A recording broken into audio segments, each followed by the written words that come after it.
mon secours est en toi.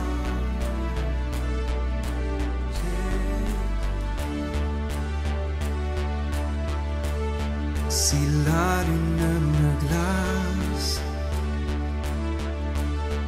et le soleil menace,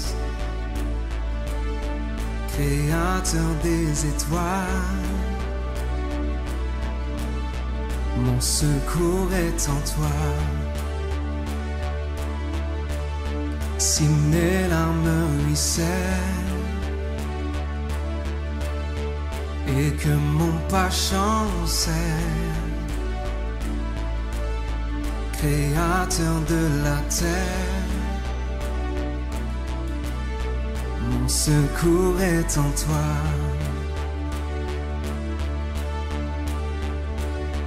Oh, je lève les yeux vers les hauts sommets. Toi seul est mon Dieu. Je proclamerai, oh, toi seul est ma force, toi seul me restaure, mon secours est en toi.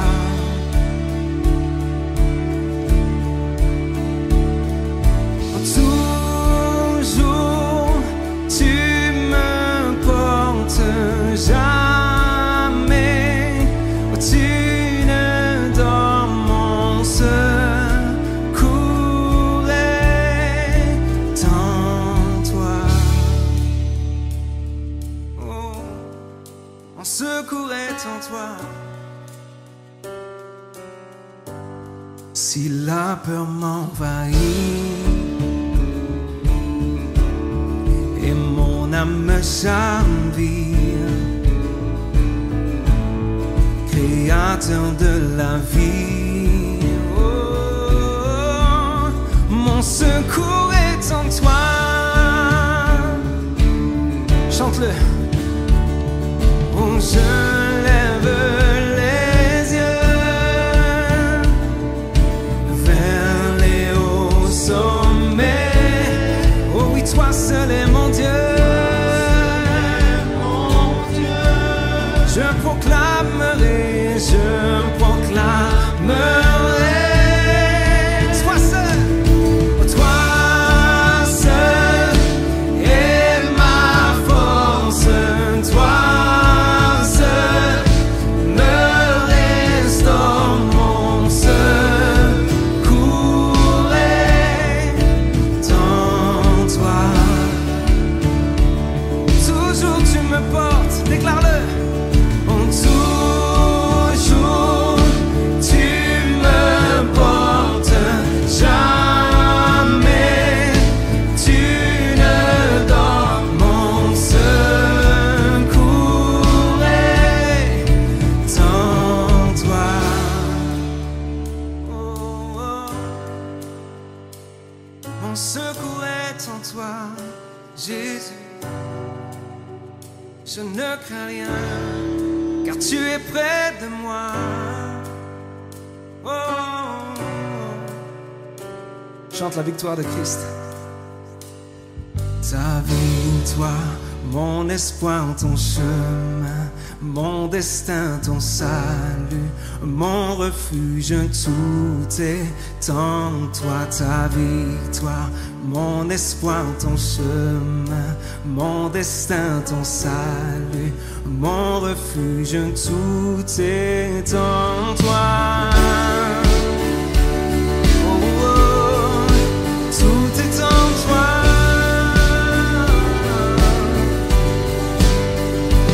Oh, oh, oh.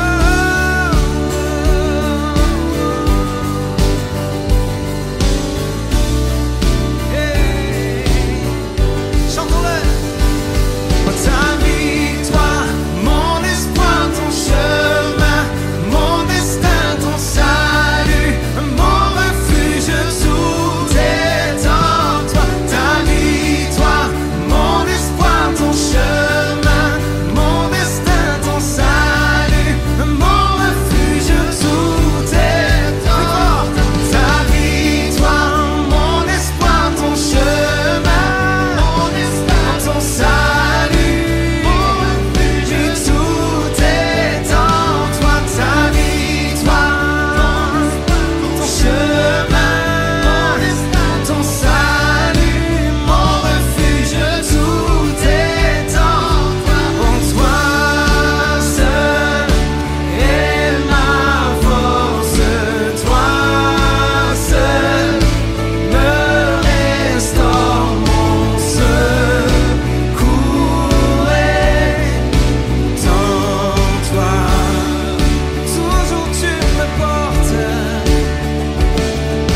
toi seul. Oh, toi seul est ma force, toi seul me restaure, mon secours est en toi. Réfugie-toi en lui. Oh, toujours tu me portes, jamais tu ne dors, mon secours est en toi.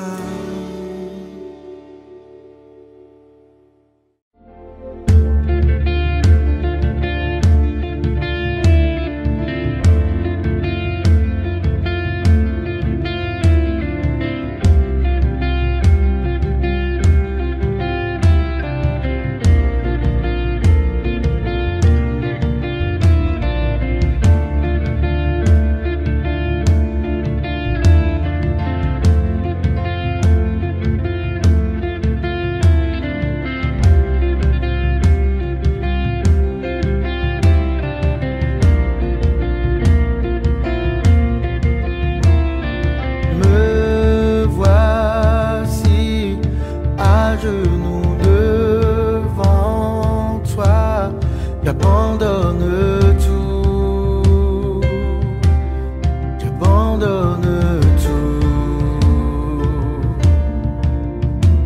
Mon seul désir, alors que tu m'attires, c'est d'être avec toi,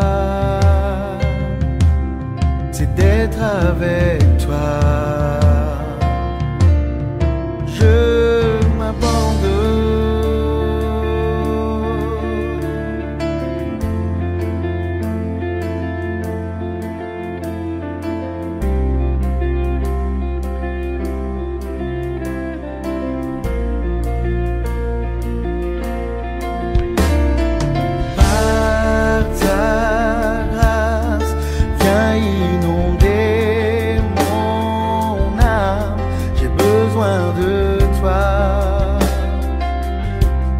J'ai besoin de toi. Mes bras ouverts, tu entends ma prière. Parle à mon cœur, parle à mon cœur.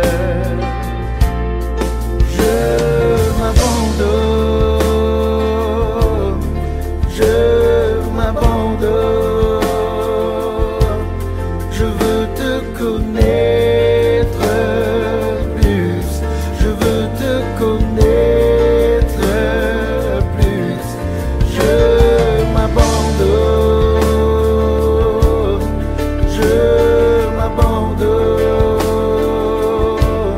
je veux te connaître plus, je veux te connaître.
m'abandonne,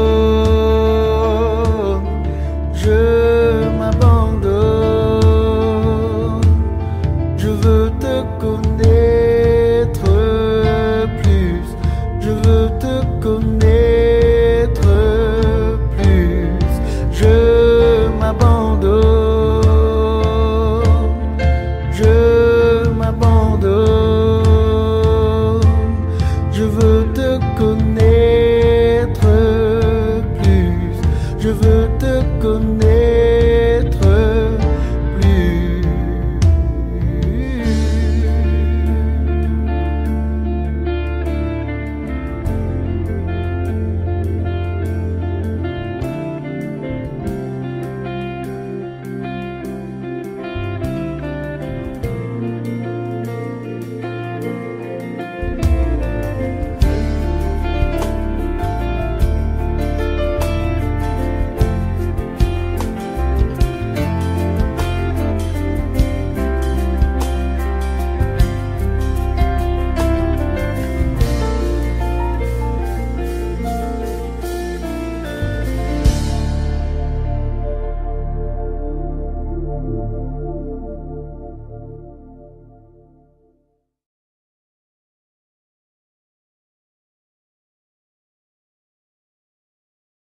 Ce soir, j'ai eu sur le cœur de pouvoir commencer avec vous dans la parole pour pouvoir vous exhorter en ce qui concerne la volonté de Dieu. Vous savez, on va parler que son règne vienne.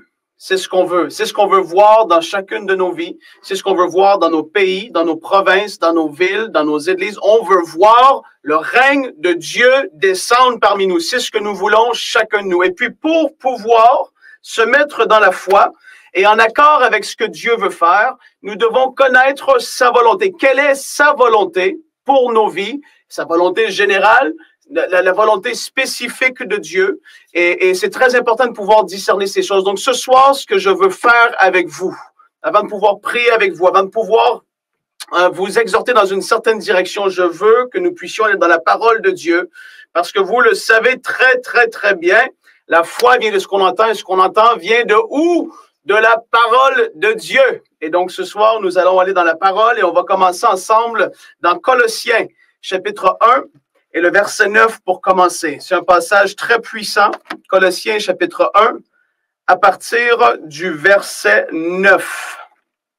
Donc là, c'est l'apôtre Paul ici qui parle et qui veut exhorter les croyants et qui leur dit, c'est pour cela que nous aussi, et là je veux vous encourager, c'est très important, prenez le temps, on va voir quelques versets ce soir avant de pouvoir aller plus loin dans ce temps de prédication. Je veux qu'on puisse lire sa parole, qu'on puisse la connaître, qu'on puisse voir ce qu'elle dit, parce que je le dis tout le temps dans les émissions que nous faisons ici ou quand je prêche, ce n'est pas ce que Frank Poulin va dire qui va changer vos vies, c'est ce que Dieu dit dans sa parole. Frank n'a aucune autre puissance que celle qui m'a été donnée par l'autorité du nom de Jésus, par l'onction qu'il a mise sur ma vie, mais c'est pas la parole de Frank qui transforme les vies, c'est la parole de Dieu, c'est ce qu'elle a fait dans ma vie et elle va le faire dans la vôtre aussi. Donc dans Colossiens chapitre 1, et le verset 9. Regardez avec moi ce que la parole de Dieu dit.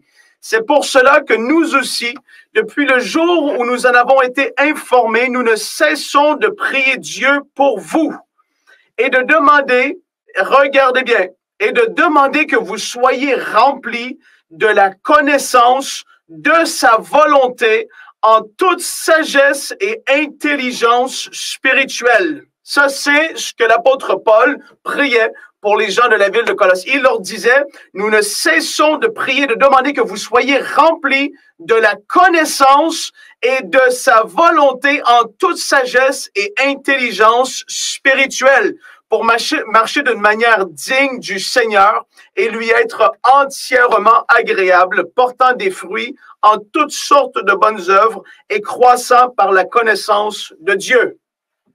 Paul ici connaît quelque chose et il sait de quoi il parle, et connaître la volonté de Dieu, autant que ce soit spécifique pour notre vie, il y a, comme je l'ai dit tout à l'heure, la volonté générale de Dieu. Et ce soir, c'est ce dont je veux vous parler, c'est ce que je veux apporter comme fondation dans votre vie, parce qu'il y a tellement de gens, et j'ai grandi dans l'Église, comme je l'ai dit, ça fait plus de 10 ans que je prêche la parole, j'ai vu beaucoup de chrétiens, j'ai prêché beaucoup, et j'ai vu plusieurs personnes qui, depuis tellement d'années, ont des difficultés dans leur vie, des gens qui pour X raisons, n'arrivent pas à s'en sortir. Et puis, j'ai remarqué que pour beaucoup d'entre eux, c'est parce qu'ils ne sont pas conscients de la volonté de Dieu. Vous savez, une fois qu'on connaît la volonté de quelqu'un, les choses se clarifient.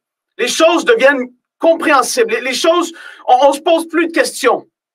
Lorsque quelqu'un décède, il va y avoir son testament et sa volonté va avoir été inscrite dedans. Et là, c'est la volonté, elle est là, elle est écrite. On ne se pose plus de questions. On se dit, on marche en accord avec ce qui a été écrit et on se dit, voilà les dernières volontés. Et Dieu, lui, il a une volonté pour ses enfants et c'est extraordinaire. Donc là, Paul, il priait que nous puissions être remplis de la connaissance de sa volonté. C'est extraordinaire. Je veux qu'on puisse lire ensemble quelques passages encore pour pouvoir bien établir ce fondement. C'est très, très important ce que nous voyons. Quand je parle de la volonté générale de Dieu, j'aime beaucoup le faire au travers de la personne de Jésus, le parfait modèle, celui qui est venu montrer le chemin sur la terre, celui qui est venu briller dans les ténèbres, c'est lui qui est venu établir et qui a démontré la puissance de Dieu, qui a voulu démontrer aux hommes quelle était la volonté de Dieu. Et enfin, on va voir ensemble dans quelques passages ce que Jésus a dit. Donc, venez avec moi, c'est très important de le faire. Dans Jean 5, les versets 17 et 19. Jean 5, versets 17 et 19. Et je fais exprès de ne pas avoir mon téléphone devant moi, et de ne pas juste traverser les versets comme ça parce que je veux que vous puissiez prendre le temps d'aller dans votre Bible, de le trouver par vous-même. Jean 5, et notez aussi, s'il vous plaît, ces versets pour pouvoir les méditer plus tard. Jean 5, verset 17, on va lire 18 et 19. Là, c'est Jésus ici qu'il parle et il dit au verset 17, « Mais Jésus leur répondit, « Mon Père agit jusqu'à présent, moi aussi j'agis. » À cause de cela, les Juifs cherchaient encore plus à le faire mourir, non seulement parce qu'il violait le sabbat, mais parce qu'il appelait Dieu son propre Père, se faisant lui-même égal à Dieu. Là, regardez bien, au verset 19, c'est là que c'est tellement fort. Jésus reprit donc la parole et leur dit, en vérité, je vous le dis, le Fils ne peut rien faire de lui-même. Il ne fait que ce qu'il voit faire au Père, et tout ce que le Père fait, le Fils aussi le fait pareillement, car le Père aime le Fils et lui montre tout ce qu'il fait, et il lui montrera des œuvres plus grandes que celles-ci, afin que vous soyez dans l'étonnement. Tout ce que Jésus faisait, c'est parce qu'il recevait du Père la direction, la chose qui devait être faite. Beaucoup de personnes, tellement de gens ont blâmé Dieu pour les malédictions, pour les souffrances, les difficultés par lesquelles ils traversent. Ils ont dit, mais si Dieu, c'est Dieu qui m'a frappé, c'est parce que j'ai péché dans le passé, c'est parce que si ou c'est parce que... Et en fait, ici, on voit que Dieu n'est pas l'auteur des catastrophes sous cette nouvelle alliance. Jésus est venu démontrer le cœur du Père. Et vous savez, dans Acte 10, 38, la parole de Dieu dit que vous savez comment Dieu a oint du Saint-Esprit et de force Jésus de Nazareth qui allait de lieu en lieu faisant du bien, guérissant tous ceux qui étaient sous l'oppression, la domination du diable. Alors, si Jésus allait de lieu en lieu, il démontrait quelle était la volonté de Dieu et c'était de démolir les œuvres du diable qui étaient d'accabler, d'apporter la guérison, la maladie, de pouvoir apporter une possession, un enchaînement, le fait d'être lié au péché. Beaucoup d'entre vous, vous êtes liés à des péchés. Il y a des choses dans vos vies qui sont là et vous vous dites, mais peut-être que c'est la volonté de Dieu. Peut-être que Dieu, c'est ce qu'il veut en fait. Mais non! Jésus a dit, je suis venu ici démontrer quelle est la volonté du Père. Il a dit, je fais rien par moi-même. Et même, on va aller voir dans Jean 8 et le verset 18. Jean 8, 18, on va juste tourner quelques pages ensemble. Jean 8, 18, il dit, je rends témoignage de moi-même et le Père qui m'a envoyé rend témoignage de moi. Wow! On voit encore là, le Père rend témoignage de Jésus. On voit encore en lui comment Dieu avait sa main posée sur lui et que tout ce que Jésus faisait, c'est parce qu'il avait vu le Père faire, c'est ce qu'il avait reçu. Vous savez comment Jésus allait dans le bois prier le matin. Il se levait tôt, il allait chercher la face de Dieu, chercher sa volonté. Où est-ce que tu veux que j'aille? Et posez-vous là maintenant la question, mais est-ce que vous avez déjà vu Jésus rendre quelqu'un malade? Est-ce que vous avez déjà vu quelqu'un, Jésus refuser à quelqu'un la guérison? Même cette femme syrophénicienne qui n'était même pas dans le peuple juif, elle est venue vers Jésus et elle savait qu'elle n'était pas de la maison, entre guillemets. Et elle est venue supplier Jésus. Elle a dit, mais même les chiens mangent les miettes qui tombent de la table. Et Jésus lui a dit, waouh! C'est extraordinaire. Il a été épaté. Et il n'a même pas refusé d'agir dans sa vie. Il a dit, mais femme, retourne chez toi. Le miracle s'est produit. Jésus ne refusait rien à qui que ce soit. Et on peut lire dans Matthieu 8, 9 et 10 des chapitres extraordinaires où est-ce qu'on voit la puissance de Dieu, où est-ce qu'on voit Jésus aller dans les villes, des villages, guérissant tous ceux qui étaient malades, délivrant tous les possédés. Là, il démontrait la volonté de Dieu. On va aller ensemble dans Hébreux, s'il vous plaît, chapitre 1. Hébreux, chapitre 1. Je fais exprès de prendre mon temps, je vous le dis, peuple de Dieu, je fais vraiment exprès de prendre mon temps pour que vous puissiez voir ces passages et ces versets. Vous savez, Romains 12, le verset 2, nous encourage et nous dit, ne vous conformez pas au siècle présent, mais soyez transformés par le renouvellement de l'intelligence, afin que vous puissiez discerner quelle est la volonté de Dieu, ce qui est bon, ce qui est agréable, ce qui est parfait. Il y a un discernement à y avoir en ce qui concerne la volonté de Dieu. Mais en ce qui concerne, comme j'ai dit, la volonté générale de Dieu, c'est-à-dire la volonté pour tous ses enfants ici, sur cette terre, en ce moment. La volonté générale de Dieu est exprimée, elle est démontrée dans les évangiles au travers de Jésus, au travers des écrits des apôtres, des épîtres, des lettres qui ont été envoyées. Nous voyons quelle est la volonté de Dieu pour ses enfants en général. Frank Poulin a une destinée, a quelque chose de spécifique pour sa vie. Dieu a des projets qu'il a écrits de toute éternité sur ma vie, sur votre vie, vous concernant. Il y a quelque chose qui est là pour vous, tout comme moi. Ces choses sont réservées à moi et vos choses sont réservées à vous. Moi, j'ai mon rôle à jouer. Je dois entrer dans la volonté spécifique de Dieu pour ma vie. Mais en ce qui concerne la volonté générale de Dieu, est-ce que Dieu veut que je sois heureux? Oui. Est-ce que Dieu veut que je sois heureux dans mon couple? Est-ce qu'il veut que je sois en bonne santé? Est-ce qu'il veut que je manque de quoi que ce soit? La réponse est non. Jésus l'a démontré. Jésus ne manquait de rien. Dans son ministère terrestre, il ne manquait de rien. Même s'il était temps de payer les impôts, il n'avait rien. Il envoyait Pierre à la pêche et Pierre revenait avec ce qu'il fallait pour payer les impôts. C'est extraordinaire. Dieu, sa volonté pour nous est tellement claire. Mais alors qu'on est là parfois et qu'on a entendu toutes sortes de choses, les hommes vont fabriquer toutes sortes de doctrines, de théologie pour essayer de consoler, pour essayer de faire que leur expérience personnelle vont rentrer dans une espèce de boîte pour pouvoir dire, moi pourtant j'ai la foi et je réussis pas à avoir ma percée, c'est parce que je suis maudit ou je suis tel ou tel. En fait, les hommes vont prendre leur expérience et ils vont essayer de faire que la parole de Dieu va entrer dans leur expérience au lieu que c'est supposé être le contraire, que notre expérience à nous, que nous, ce que nous sommes supposés vivre, c'est ce qui est écrit dans la parole de Dieu et pas de l'inverse, en fait. Et là, dans Hébreux chapitre 1, c'est tellement fort. Le jour où le Seigneur m'a ouvert les yeux sur ce passage, il y a quelque chose qui s'est passé. J'ai vu les choses différemment, en fait. Hébreux chapitre 1, on va lire à partir du verset 1. J'aime tellement ce passage. La parole dit, après avoir autrefois, à plusieurs reprises et de plusieurs manières, parlé à nos pères par les prophètes, Dieu, dans ces derniers temps, nous a parlé par le Fils, qu'il a établi héritier de toutes choses, par lequel il a aussi créé le monde. Et là, regardez bien le verset 3.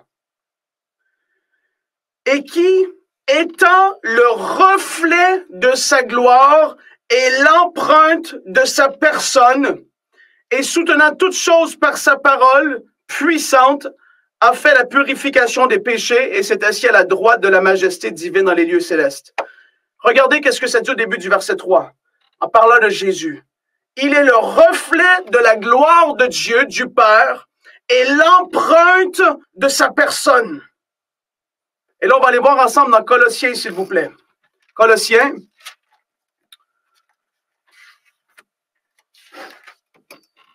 Dans Colossiens chapitre 1 et le verset 15. Colossiens 1, 15. Et là, c'est tellement clair. Il, en parlant de Jésus, il est l'image du Dieu invisible, le premier-né de toute la création. Il, Jésus, est l'image du Dieu invisible, l'empreinte de sa personne. Il est la manifestation de la volonté de Dieu ici-bas sur cette terre. Et là, beaucoup de gens vont dire, mais oui, mais Frank, dans Genèse, on va voir dans Lévitique, on va aller voir dans 1 Chronique. Mais là, il ne faut pas mélanger les choses, frères et sœurs. Je ne suis pas ignorant de ces choses qu'on a pu voir dans l'Ancien Testament, des choses qui étaient sous une autre alliance que la nôtre. Alléluia! Dans cette nouvelle alliance, les choses sont différentes. L'Ancien Testament nous montre des images des choses à venir. La parole de Dieu est extraordinaire. Un tel livre écrit par autant d'auteurs qui se tient d'un bout à l'autre, c'est extraordinaire. Mais là, il ne faut pas mélanger les choses. Ici, Jésus est venu démontrer aux hommes la volonté et le cœur du Père vis-à-vis de l'humanité. C'est extraordinaire. Sur l'Ancienne Alliance, il y avait des règles. Fais ceci et tu auras cela. Si tu fais ceci, cela arrivera. Mais là, on n'est plus sous la Nouvelle Alliance. L'Ancienne Alliance, on est sous la Nouvelle. Il y a des choses qui ont changé. Et maintenant, pour ses enfants, Dieu est venu démontrer quelle était sa volonté pour chacun de nous. Et c'est ça que nous devons comprendre lorsque vous lisez la parole de Dieu. Vous êtes dans les évangiles. C'est simple ce que je vous enseigne présentement, ce que je vous dis. Mais ça a la puissance de transformer vos vies. Quand vous regardez à Jésus maintenant dans les évangiles, ne pensez plus et ne lisez plus comme si c'était des histoires, des contes de fées, mais regardez à la démonstration de la volonté de Dieu ici sur la terre. Lorsque Jésus allait de lieu en lieu et qu'il faisait le bien, c'est parce que c'était la volonté du Père. Il ne faisait ce qu'il voyait le Père faire. Est-ce que la volonté de Dieu a changé pour nous 2000 ans plus tard? Non, loin de là. Rien n'a changé. Et là, je fais exprès. Je veux volontairement venir démolir des forteresses, venir démolir des mentalités, des faux raisonnements, des façons de penser qui étaient là depuis des années et des années en vous. Comme j'ai dit, les personnes ont voulu faire que à cause de leurs expériences, ils ont construit des doctrines et ils vous ont transmis des choses et des choses qui n'étaient pas en accord avec la parole de Dieu, malheureusement. Aujourd'hui, on démolit ces choses. Ce soir et pendant toute cette conférence, le but, c'est que le peuple de Dieu puisse être établi, fondé, qu'il puisse comprendre quel est le royaume de Dieu ici sur la terre. Et pour pouvoir manifester le royaume de Dieu ici-bas sur la terre, nous devons comprendre quelle est la volonté de Dieu. Est-ce que c'est la volonté de Dieu que Frank aille prier pour un malade? Oui! Il a dit dans Marc 16, « Allez, et vous allez imposer les mains aux malades et ils seront guéris. » C'est sa volonté écrit noir sur blanc. Donc, quand je connais la volonté de Dieu, je vais aller agir et le royaume se manifestera. Je me rappelle des premières fois où j'ai prié et chassé des démons avec mon père, justement, et je me disais, mais waouh, c'est extraordinaire, ça fonctionne. La puissance de Dieu, le nom de Jésus agit avec force. J'avais saisi et je commençais à comprendre quelle était la volonté de Dieu. C'était que les hommes soient libres. La volonté de Dieu n'est pas que tu puisses continuer à être lié par toutes sortes de chaînes du péché dans ta vie. La volonté de Dieu n'est pas que tu puisses, encore pendant plusieurs années, être un chrétien mou, faible, qui ne va pas de gloire en gloire, mais qui va de défaite en défaite. Et malheureusement, c'est l'image de beaucoup de croyants. C'est de défaite en défaite parce qu'ils ne savent pas ce qui leur appartient. Quand tu connais ce qui est à toi, tu refuses et tu ne veux certainement pas le laisser aller ou te contenter de faire avec moins ou de te dire, c'est vrai, je peux peut-être laisser cette chose aller. Si Dieu t'a béni avec quelque chose et c'est à toi et ça t'appartient, tu ne voudras pas que cette chose se fasse prendre par quelqu'un d'autre ou que tu te fasses voler cette chose. C'est naturellement et c'est normal et c'est là. Et c'est la même chose pour nous. Lorsqu'on a besoin de quelque chose et qu'on comprend que Dieu, il souhaite qu'on puisse prospérer à tous égards. Et ça veut dire de faire un bon voyage ici sur cette terre. C'est-à-dire de ne manquer de rien. Est-ce qu'il y en a parmi vous que vous aimez ça, aller en voyage, en croisière, et d'être malade tout le long? J'espère que vous avez dit non. C'est tellement horrible d'être en voyage et d'être malade. Mais ici, comment parmi vous, vous savez qu'on n'est que des voyageurs? On est des passagers sur cette terre, chargés d'une mission. Nous avons, oui, une croix à porter, mais c'est pas la croix de la maladie ou la croix de la possession ou de la domination. Ce n'est pas ça, la croix qu'on a portée. C'est la destinée qui est devant nous. Jésus avait sa croix à porter. Lui, c'était une croix littérale. Il devait monter jusqu'au bout, être crucifié, cloué là, pour que le rachat et l'humanité tout entière puissent être rachetés de la malédiction de la loi, qu'on puisse être pardonné pour nos péchés. Marole telebosa.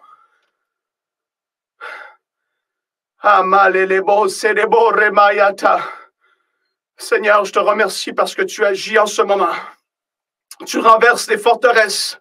Ceux qui croyaient que leur couple était destiné à être une catastrophe, à être un échec, c'est renversé dans le nom de Jésus-Christ. Satan, tu es un menteur, le père du mensonge. On ne joue pas à l'église ce soir. Il y a quelque chose qui se passe. Dans vos maisons, la présence de Dieu commence à se manifester. Il y a des faux raisonnements, je vous le dis, qui commencent à tomber, à être démolis, mais complètement. Plus tard, on va voir quelle est la volonté de Dieu pour chacun de nous. La volonté de Dieu pour les couples, c'est que vous puissiez être en amour, que vous ne fassiez qu'un à tous les niveaux. Je veux m'adresser aux couples en ce moment, aux couples, que ça fait des années que vous êtes ensemble et vous vous dites, mais si c'est ça la vie de couple, non, Dieu a quelque chose de supérieur à ce que vous vivez présentement. Dieu a quelque chose de supérieur à ce que vous vivez relationnellement dans la société actuellement. Il veut faire une œuvre, un travail en vous. Comment parmi vous, vous savez que lorsque vous êtes nés de nouveau, le Saint-Esprit est venu habiter en vous. Et c'est lui qui nous transforme de l'intérieur à l'extérieur, vers l'extérieur. C'est lui qui fait ce travail de rénovation. C'est lui qui fait que maintenant, on entend la parole de Dieu proclamée, prêchée, et que ça fait « Wow, ça résonne en moi, il y a quelque chose qui doit changer en moi. » Aujourd'hui, il dit peut-être à quelqu'un, ta façon de parler doit changer. Ta foi, ce que tu reçois, ce que tu crois doit être en accord avec ce que tu dis de ta bouche. Ce que tu crois doit dominer dans tes pensées. S'il y a des pensées dans ta tête qui sont là, et c'est des pensées d'affliction, d'écrasement, des pensées de défaite, des pensées d'incrédulité, tu dois à un moment donné ou à un autre te lever, te tenir et dire non, je refuse au nom de Jésus que ces choses durent dans ma vie. Je les refuse et je décide dès ce moment de m'appuyer et de me tenir sur la parole de Dieu qui est la vérité pour toujours. Alléluia. Il y a des choses qui doivent changer, peuple de Dieu.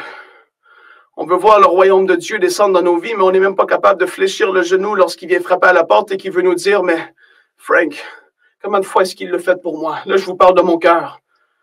Combien de fois est-ce que Dieu, par son esprit, est venu et qu'il a frappé à ma porte et qu'il a dit, Frank, telle chose dans ta vie, ça doit changer. Tel comportement, ça doit changer. Tes priorités dans ta vie, elles doivent changer. Ta consécration doit augmenter. Tu vas aller plus loin, tu dois te consacrer davantage. Frank, comment tu vas parler à ta femme, comment tu vas parler à tes enfants, change. Et c'est pas pour condamner. C'est parce qu'il veut nous amener à un niveau supérieur, à tous les niveaux. C'est pour ça que je dis, lorsque tu es né de nouveau, l'Esprit de Dieu est venu habiter ton esprit. Et là, c'est lui qui t'apporte et qui t'amène sur ce chemin de la sanctification. C'est lui qui t'apporte sur ces voies tout tracées. C'est lui qui te donne envie le soir. Et tu te dis, mais j'ai juste une envie, c'est d'aller être avec celui qui m'a tellement aimé, qu'il est mort sur cette croix pour moi. C'est l'Esprit de Dieu en toi qui va te vouloir te tirer dans des moments d'intimité, dans des moments un à un avec lui, qui va vouloir te transformer dans tes pensées. Mais toi, si tu résistes et si tu dis toujours, mais non, je suis. Combien de gens dans votre vie vous avez vécu et que vous avez connu et que vous avez entendu dire des choses comme ça? Comment j'en ai vu? Moi, je suis comme ça, c'est comme ça que je suis. Je suis désolé. Ça ne fonctionne pas comme ça avec Dieu. Dieu, ce qu'il veut, il est tellement bon qu'il ne s'imposera jamais.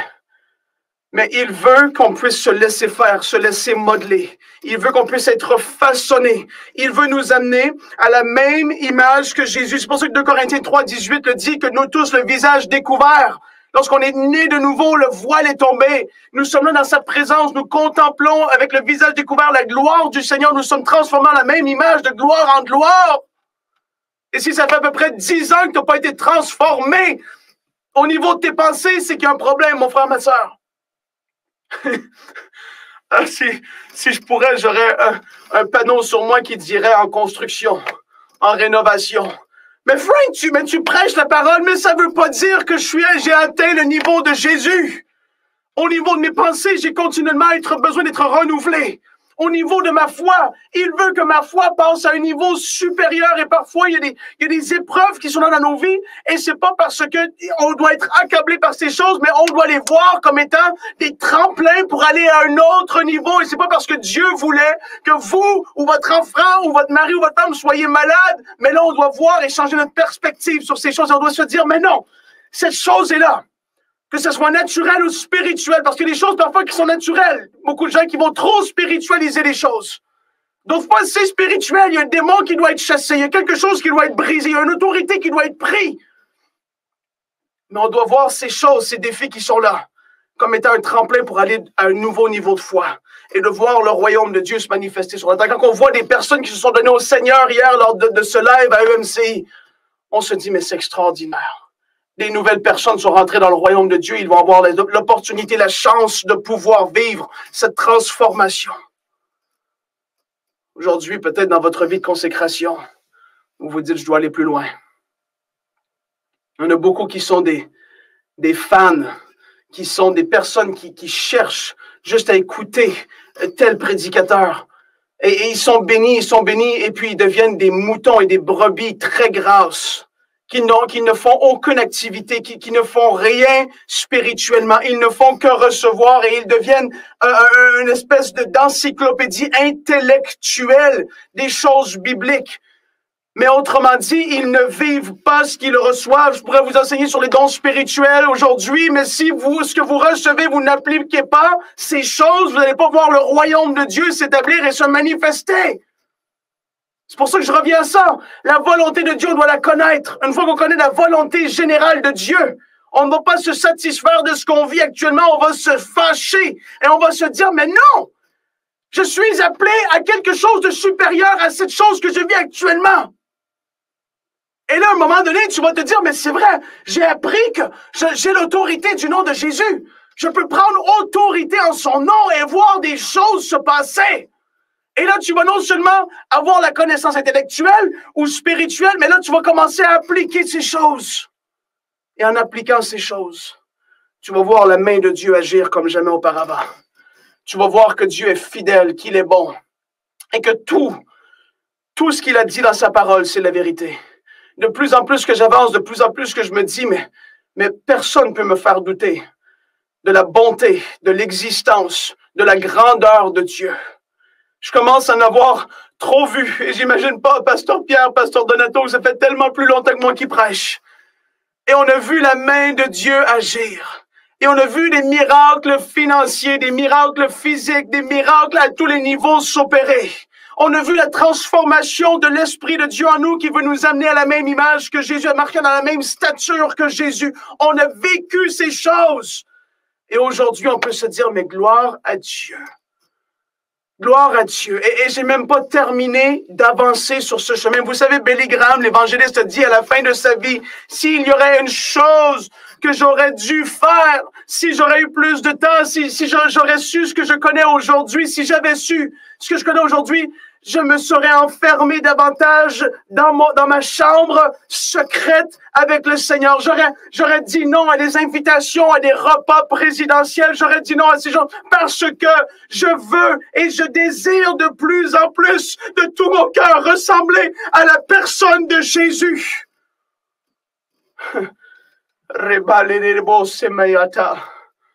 Seigneur, nous te bénissons. Nous te remercions pour ta fidélité en toutes choses. Seigneur, je prie pour mon frère et ma sœur en ce moment.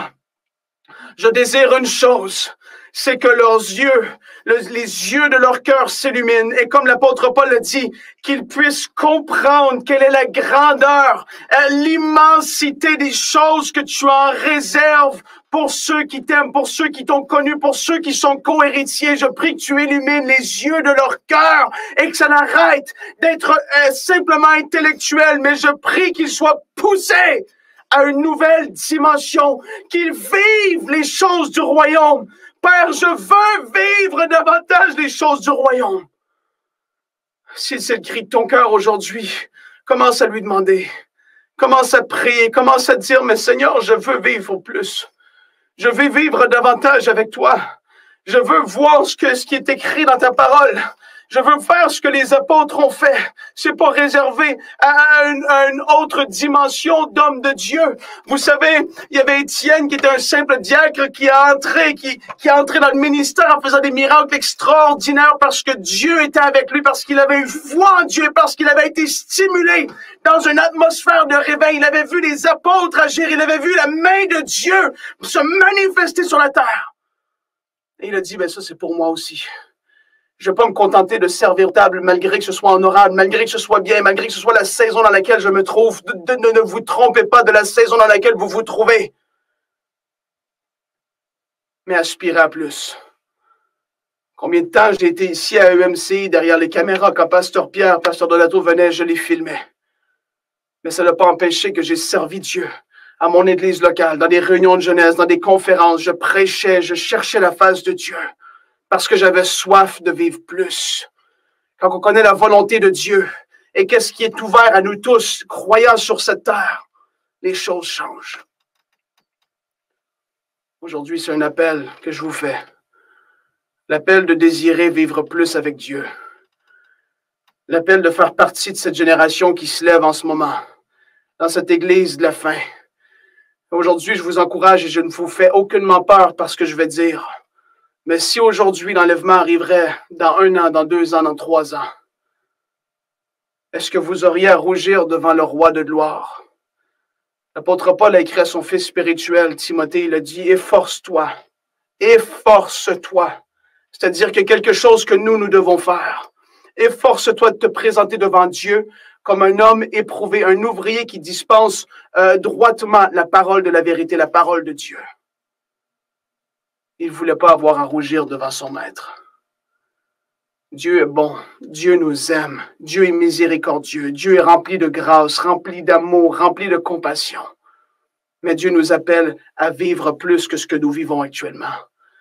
Moi, je crois être dans la volonté spécifique de Dieu pour ma vie. Mais je crois que le plus grand et le plus fort est encore à venir.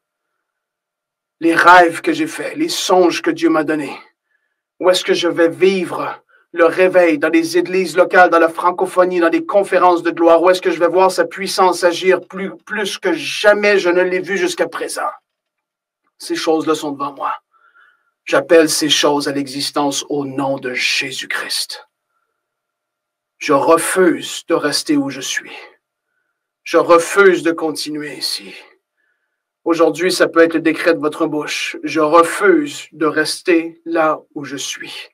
Je refuse de repartir de cette conférence comme étant le même ou la même. Je refuse d'être cette personne qui va finir cette année comme que je l'ai commencé auparavant. Je refuse d'être au même niveau spirituel. Je refuse de parler de la façon dont je parle actuellement. Beaucoup parmi vous, vous savez, vous parlez le doute et l'incrédulité constamment au lieu de parler la foi et parler la parole de Dieu et parler ce que Dieu dit réellement. À partir d'aujourd'hui, je prie au nom de Jésus. Si c'est votre problème présentement, et là, je veux juste prier pour ça, s'il vous plaît. La parole de Dieu nous exhorte. Elle dit que la langue, aussi petite soit-elle, elle peut embraser des énormes feux. Aujourd'hui, si vous avez de la difficulté avec votre bouche, avec ce qui sort de votre bouche, avec comment vous parlez aux uns et aux autres, j'ai ça sur le cœur juste en ce moment. Là où vous êtes, mettez la main sur votre cœur, je prie pour vous. Au nom de Jésus-Christ. Je prie pour chaque frère et sœur qui regarde ce live. Je demande, Père, à ce que ton esprit, dès maintenant, puisse agir en eux, que leur façon de parler, de proclamer, de pouvoir discuter même avec leur mari, leur famille, leurs amis, je prie que cette façon de parler, de communiquer change dans leur vie. Je prie que la médisance soit loin derrière eux, que toute forme de calomnie quitte leur vie au nom de Jésus-Christ, que les paroles de malédiction proclamées, qu'ils puissent être renversés par des paroles de vie, des proclamations de ta parole, des proclamations de foi au nom de Jésus. Seigneur, je te remercie pour ce que tu fais. Tu agis en ce moment. Tu fais quelque chose de nouveau. Vous savez, j'ai même pas à prêcher plus ce soir. L'Esprit de Dieu agit en vous. Il y a des convictions de péché même en ce moment qui se passent sous le son de ma voix. Il y a des façons de vivre qui sont après être mis à la lumière. Vous savez, on est innocent. Mais tant et aussi longtemps que le spotlight de Dieu n'a pas été mis sur quelque chose, souvent c'est des grandes choses, des gros péchés, des choses qui sont écrites clairement, que ce soit la débauche à tous niveaux, des péchés sexuels, des choses comme ça. Mais il y a des autres choses dans nos vies qui peuvent être là depuis parfois des années. Et Dieu fait remonter au temps convenable, quand c'est le temps de Dieu, le timing de Dieu. Dieu met le doigt sur quelque chose et là, on n'est plus innocent. On sait que cette chose-là est là dans notre vie. Oh, et Dieu nous met comme au défi. Règle cette chose. Combien de fois est-ce qu'il le fait pour moi? On peut se penser tellement bon parfois. On peut se penser, j'ai prié 35 minutes ce matin. Alléluia, j'ai prié 4 heures cette nuit. Comment parmi vous, vous savez que ce n'est pas la quantité de fois que vous avez prié ou le nombre d'heures que vous priez qui fait de vous que vous êtes plus à l'image de Jésus. C'est-à-dire si vous n'appliquez pas ce que vous recevez et si vous ne vous soumettez pas au Saint-Esprit qui va vous amener dans ce chemin de la sanctification et que vous ne faites pas les corrections qu'il vous demande de faire, les choses vont stagner. Et aujourd'hui, je vous demande que s'il y a du péché qui est là, s'il y a quelque chose dans votre vie qui est là depuis des années et le Seigneur met le doigt dessus, Dieu veut faire descendre son royaume sur cette terre au travers de votre vie. Mais vous allez devoir vous débarrasser des forteresses, des mauvaises pensées, des choses dans votre vie qui sont là. Au nom de Jésus-Christ, soyez libres. Prenez cette décision de fléchir le genou et de dire, mais Seigneur, j'accepte ta correction, j'accepte ta réprimande, j'accepte ta parole dans ma vie en ce moment. Je l'accepte. Et là, ça va demander à ce que vous puissiez aller vers ceux et celles qui sont concernés. Ah non, on ne joue pas en ce moment. Il y